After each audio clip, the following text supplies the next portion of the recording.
Hello, this is Alex from phpacademy.org, and in this video created for the New Boston, I'm going to be talking to you about substring replace. Now, substring replace looks like this.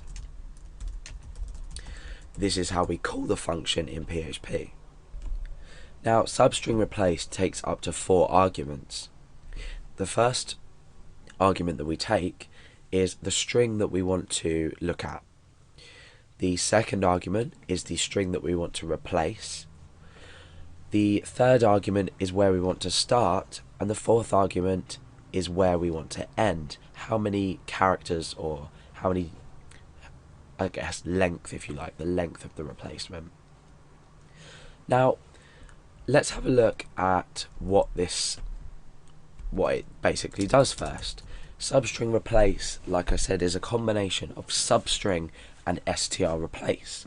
So we have substring in PHP, which will return a specific part of a string. So we could specify in a string, let's say, if we had a string Alex, if I wanted to start at 0, 1 and go 2 characters, we would return EX. So that's substring. Str replace will find a string within a string and it will replace it with a specified string. So substring replace is really a combination of these two functions. So why would we need this? We'd need this because we're searching for something, but then what we're then doing is we're replacing the string with a specified amount of data. So for example, if you wanted to cut a string in half, this would be a function to use. If you wanted to say, if you wanted to cut a string in half, you could use substring. But with substring replace, it will search for a string, but only within a specified portion of a string. So let's create a string now that we can work with to show this example off. I'm going to choose this part don't search. Let's just put a slash there. This part search. Now, what's the idea of this example? I'm going to not include this part of the string. I don't want this part of the string to be searched in. However, I want this part of the string to be searched in. And what I want to do is I want to replace part with another word. So let's create a new variable called string_new, and this is going to be equal to calling substring replace. Now we can start putting the arguments in it to start putting this into practice. So the first argument is easy. We just need to supply the string that we want to look in. The second is we need to put in the string that we want to replace. So I want to replace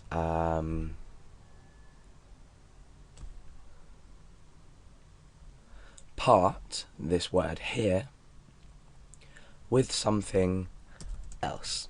So let's just say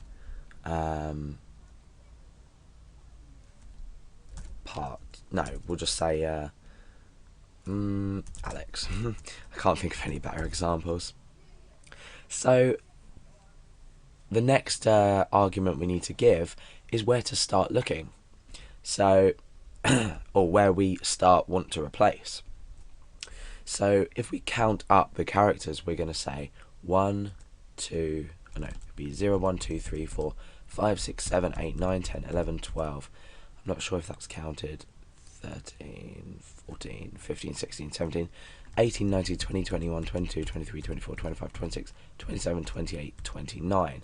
So this will either be 29 or 30, I think. And then how many characters or the length of where we want to search, and that's 4 because we've got 4 characters in part. So let's have a look now at string new and see what's happened.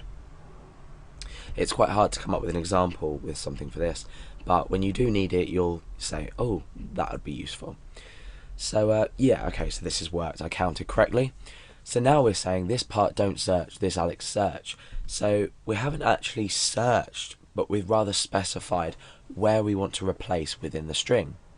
Now, why would this be useful, and where would this be useful in a real life example? Let's say we had a form where a user could, like in a word processing, like in a word processor, you can search and replace. We've already covered searching within a string, so if we were to search within this string and look for part, we could then find out that part is located at point 29, at location 29. We could then say, well, we've searched for part, the word part is 4 characters long, so then you can take in user input and specify what you'd like to replace. So in this particular tutorial, I won't be demonstrating that. However, there is another tutorial where we create the exact program that I've just talked about, or the script that I've just talked about.